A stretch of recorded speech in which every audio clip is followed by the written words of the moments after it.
नमस्ते दोस्तों, NEET science scholars के इस वीडियो लेक्चर में आप सबों का स्वागत है। आज के इस वीडियो लेक्चर में हम नीट संडे क्विज के पार्ट 5 को डिस्कस करने जा रहे हैं।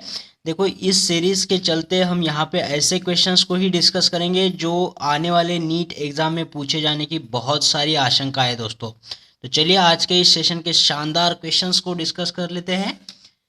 देखिएगा, क्वेश्चन पूछा जाएगा, the correct structure of tribromo octa oxide, carbon सब ऑक्साइड, टेट्राथायोनेट आयन। तो इन सारों के स्ट्रक्चर किस तरह लिखे जाते हैं वो आपको पता होना बहुत ज़रूरी है। चलो यहाँ पे देखते हैं। फर्स्ट कंपाउंड जो है हमारा ट्राइब्रोमो ऑक्टा ऑक्साइड। देखो, इसके नाम से ही हमें क्या समझ में आता है। ट्राइब्रोमो यानी इसमें 3 ब्रोमीन है और ऑक्टा ऑक्साइड यानी इसमें 8 ऑक्सीजन है। तो इनको अरेंज कैसे करना है, देखो 3 ब्रोमीन लिख दिए और यहाँ पे देखो जो एक्सट्रीमिटीज़ के ब्रोमीन ग्रुप है वहाँ पे 3 ऑक्सीजन डबल बॉन्डिंग से अटैच है और जो बीच वाला ब्रोमीन है उस पर 2 ऑक्सीजन है जो कि डबल बॉन्ड से ही अटैच है। तो यानी यहाँ पे जितने सारे ऑक्सीजन आपको दिख रहे हैं सारे के सारे ब्रोमीन के साथ में डबल बॉन्ड बना रहे हैं दोस्तों, ठीक है। कोई भी सिंगल बॉन्ड नहीं है। ऑप्शन में सिंगल बॉन्ड दे करके भी ऑप्शन देते हैं। तो इन स्ट्रक्चर को आपने 2-2 बार लिख के देखना है क्योंकि इस पे सवाल ज़रूर बनेगा दोस्तों। अब हम बात करेंगे यहाँ पे ऑक्सीडेशन नंबर की, ब्रोमीन की। इस कंपाउंड में हम ब्रोमीन के ऑक्सीडेशन नंबर किस तरह निकालते हैं उसे भी देखेंगे। तो देखिए, इसमें ब्रोमीन 3 है यानी Br3 और ऑक्सीजन जो है वो 8 है यानी O8। अब यहाँ ब्रोमीन की हम ऑक्सीडेशन स्टेट को निकालेंगे।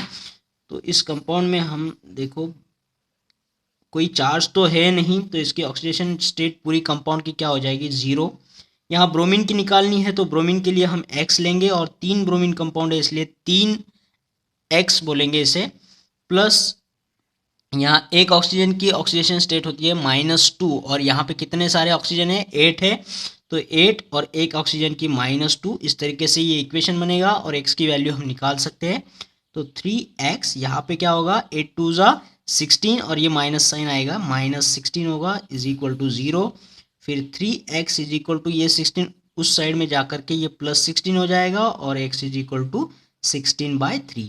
तो ये वाली ऑक्सीडेशन स्टेट होती है ब्रोमीन की दोस्तों, क्या होगी, 16/3।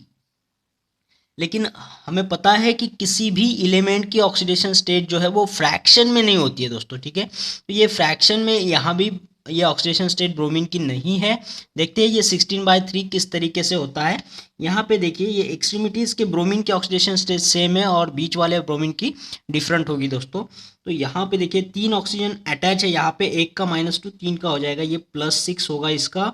इस ब्रोमीन के लिए भी +6 होगा और ये जो बीच वाला है 2 ऑक्सीजन को अटैच है यानी ये -2 तो +4 यहाँ पे ये होगा। तो इस तरीके से हम देख सकते हैं ये 6 ये 4 यानी 10 हो जाएगा और ये 6 16 हो जाएगा और ये 16 इन 3 ब्रोमीन में बांटे गए हैं तो 16/3 ये इसका एवरेज ऑक्सीडेशन स्टेट नंबर आएगा दोस्तों। तो यानी यहाँ पे देखिए ब्रोमीन को हमने ये 16/3 को किस तरह डिवाइड किया है, ये 2 एक्सट्रीमिटीज़ वाले +6 ऑक्सीडेशन स्टेट बताते हैं और बीच वाला जो ब्रोमीन है वो +4 ऑक्सीडेशन स्टेट बताएगा दोस्तों, है ना। ये कंप्लीट नंबर होता है, कोई फ्रैक्शन नहीं होता है। यहाँ पे देखेंगे तो ये फ्रैक्शन में क्यों है, क्योंकि ये एवरेज ऑक्सीडेशन स्टेट नंबर निकाला है हमने ब्रोमीन के लिए, ठीक है। तो इस तरीके से इसका ऑक्सीडेशन स्टेट भी आपको पूछा जा सकता है। तो आप लोगों ने इसी तरह से बताना है क्वेश्चन को समझ के। नेक्स्ट कंपाउंड है हमारा कार्बन सब ऑक्साइड। अब कार्बन सब ऑक्साइड किस तरह निकाल जाता है, देखिए सारे डबल बॉन्ड है। ये कार्बन सब ऑक्साइड में 3 कार्बन है जो एक दूसरे के साथ में डबल बॉन्ड से अटैच है और 2 ऑक्सीजन जो है एक्सट्रीमिटीज़ पर डबल बॉन्ड से ही अटैच है कार्बन के साथ में। तो इस स्ट्रक्चर को भी आपने 2 बार निकाल के देखना है, कार्बन सब ऑक्साइड जिसे बोला जाता है। अब इस कंपाउंड में हमें कार्बन की ऑक्सीडेशन स्टेट निकालनी होती है। तो यहाँ पे भी कार्बन जो है वो अलग अलग ऑक्सीडेशन स्टेट बताता है दोस्तों, ठीक है। अब ये कार्बन का ऑक्सीडेशन स्टेट देखेंगे, इसमें 3 कार्बन है यानी C3 और ऑक्सीजन 2 है तो ये O2 हो जाएगा और इस पर कोई चार्ज नहीं है इसलिए इस पूरे कंपाउंड का ऑक्सीडेशन स्टेट क्या हो जाएगा, 0 हो जाएगा। अब कार्बन कितने हैं, इसमें 3 है और ऑक्सीजन 2 है। कार्बन की निकालनी है तो X लेंगे और 3 कार्बन है तो 3 लेना है। एक ऑक्सीजन का -2 होता है, -2 और ये 2 से मल्टीप्लाई कर देना है उसको। इस तरीके से ये इक्वेशन बन जाएगा। हम यहाँ से X की वैल्यू निकाल सकते हैं दोस्तों। 3x इज इक्वल टू क्या हो जाएगा, ये 2 2 ज़ा 4 और ये माइनस साइन आ जाएगा इज इक्वल टू 0 यानी x इज इक्वल टू क्या होगा, ये 3x इज इक्वल टू ये 4 उधर जाके प्लस और आगे जो है x की वैल्यू भी निकाल लेते हैं यहाँ पे 4/3 3 आ जाएगा। ठीक है, अब फिर से फ्रैक्शन में आया तो हमने बोला कोई एलिमेंट का ऑक्सीडेशन स्टेट जो है वो फ्रैक्शन में नहीं होता है, जो निकला है वो एवरेज ऑक्सीडेशन स्टेट में है दोस्तों। यहाँ पे 3 कार्बन है तो ये 3 लोगों में बटा हुआ ऑक्सीडेशन स्टेट है जो कि 4/3 है। तो ये ऐसा क्यों आया, क्योंकि यहाँ पे ऑक्सीडेशन स्टेट जो है वो अलग अलग है कार्बन के लिए। अब यहाँ पे हम समझते हैं ये बीच वाला जो कार्बन है इसका ऑक्सीडेशन स्टेट 0 होता है। ये देखिए यहाँ पे जो दिख रहा है इसका हो जाएगा ये +2 और ये एक ऑक्सीजन को अटैच है ये भी +2 हो जाएगा। तो ये कुल मिला के कितना होगा 2 + 0 + 2 यानी 4 हो जाएगा और 3 लोगों में बटाए तो 4/3 इसका एवरेज हो जाएगा। ठीक है, और पर्टिकुलर कार्बन के लिए देखेंगे तो फुल ऑक्सीडेशन स्टेट कोई फ्रैक्शन नहीं है, ये कार्बन और ये कार्बन जो एक्सट्रीमिटीज के +2 ऑक्सीडेशन स्टेट बताएंगे और बीच वाला जो कार्बन है कंप्लीट 0 ऑक्सीडेशन स्टेट बताएगा दोस्तों। तो इस तरीके से अगर एवरेज पूछा जाए तो 4/3 और कोई पर्टिकुलर कार्बन का ऑक्सीडेशन स्टेट पूछा जाए तो इस तरीके से बताना है आपको, बीच वाला 0 और एक्सट्रीमिटीज के +2। चलिए अगला कंपाउंड देखते हैं। देखिए अगला कंपाउंड जो है टेट्राथायोनेट आयन है दोस्तों। ठीक है, टेट्राथायोनेट आयन, इसके नाम से ही हमें समझ में आता है टेट्राथायो, थायो यानी होता है सल्फर। ठीक है, अजा यानी नाइट्रोजन होता है, तो यहाँ पे थायो है, थायो यानी सल्फर होगा और टेट्रा यानी 4 सल्फर है, 1 2 3 4 4 सल्फर है। तो इसको जो ऑक्सीजन कितना अटैच होंगे, देखो एक्सट्रीमिटीज़ के सल्फर को ही 3 ऑक्सीजन अटैच है, लेकिन हम देख सकते हैं यहाँ पे 2 ऑक्सीजन जो है डबल बॉन्डिंग से अटैच हुए हैं और एक जो ऑक्सीजन है वो सिंगल बॉन्ड से अटैच है और दोनों ऑक्सीजन पे यहाँ पे निगेटिव चार्ज है दोस्तों। बस इसी बात को याद रख के इस कंपाउंड को 2 बार निकाल के रखना है क्योंकि इस पे सवाल बन सकता है। ठीक है, इसका स्ट्रक्चर आपको पूछा जा सकता है दोस्तों। अब निकालते हैं हम ऑक्सीडेशन स्टेट, ऑक्सीडेशन नंबर इस सल्फर का। इस कंपाउंड में जो है सल्फर 4 और ऑक्सीजन 6 है, 2 निगेटिव चार्जेस है इस पे, ये ऑक्सीजन का 1 और इस ऑक्सीजन का 1 यानी S4O6 पे -2 चार्ज।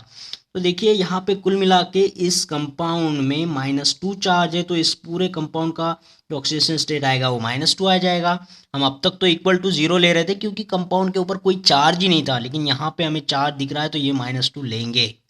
अब यहाँ निकालनी है सल्फर की ऑक्सीडेशन स्टेट, इसलिए सल्फर के लिए x लेते हैं और 4 सल्फर है इसलिए 4x लेंगे।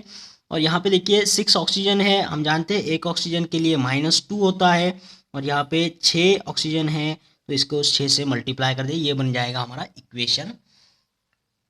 अब इसे सॉल्व करेंगे हम, देखो क्या आता है, ये 4x हो जाएगा, ये 6 2 12 यानी माइनस साइन आ जाएगा, -12 आगे जा करके -2, फिर ये 4x हो जाएगा, ये -12 आगे जाके प्लस हो जाएंगे तो ये हो जाएगा -2 और +10 12 तो ये हो जाएगा 10 हो जाएगा। ठीक है, क्योंकि ये -12 उधर जाके +12 में से -2 चला गया तो 10 बचेगा और x = हो जाएगा 10/4।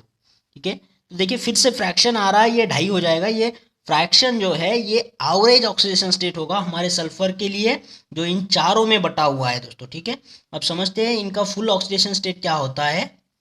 देखिए ये वाला कंपाउंड है, यहाँ पे ये बीच के जो सल्फर दिख रहे हैं वो तो 0 ऑक्सीडेशन स्टेट बताएंगे दोस्तों, और जो एक्सट्रीमिटीज़ के सल्फर है ये वाला, ये 2 ऑक्सीजन जो है इसके -4 और ये वाला एक +1, तो यहाँ से ये +5 ऑक्सीडेशन स्टेट बताएगा, ये भी +5 बताएगा। तो देखिए 5 + 0 + 0 + 5 यानी 10 हो जाएगा और 10 जो है 4 सल्फर में बटा हुआ है यानी 10/4, ये इसका एवरेज ऑक्सीडेशन स्टेट होता है। और पर्टिकुलर सल्फर का पूछा जाए, बीच के 2 सल्फर है उनका 0 ऑक्सीडेशन स्टेट होगा और एक्सट्रीमिटीज़ के जो सल्फर है उसका +5 ऑक्सीडेशन स्टेट होता है दोस्तों।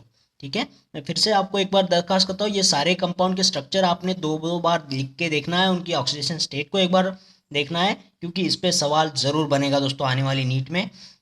और हाँ, ये सारा जो मटेरियल है जो हम यहाँ पे डिस्कस करते हैं ये पूरा आपको पीडीएफ के फॉर्मेट में अवेलेबल करके मिलता है दोस्तों। आपने हमारे टेलीग्राम चैनल को सर्च करना है जिसका नाम है नीट साइंस स्कॉलर्स करके, वहाँ पे आपको ये सारा मटेरियल पीडीएफ के फॉर्म में कंटिन्यूसली मिलता रहेगा दोस्तों। ठीक है, आशा करता हूँ आपको ये वीडियो अच्छा लगा होगा, पसंद आया होगा, और अगर ऐसा हुआ है तो इस वीडियो को लाइक करना है, शेयर करना है और कमेंट बॉक्स में कमेंट जरूर करना है दोस्तों। और हाँ, उन लोगों से मेरी गुजारिश है जिन्होंने अभी तक चैनल को सब्सक्राइब नहीं किया है, चैनल को सब्सक्राइब कर देना है, उसके बाद आने वाले बेल आइकन को क्लिक करके ऑल बटन को दबाना है दोस्तों। इससे क्या होता है, आने वाले हर एक वीडियो का नोटिफिकेशन आपको मिलता रहता है और आपको यूँ ही लाभ होता रहता है दोस्तों। ठीक है, तो मिलते हैं एक और बेहतरीन वीडियो के साथ में, तब तक के लिए थैंक यू।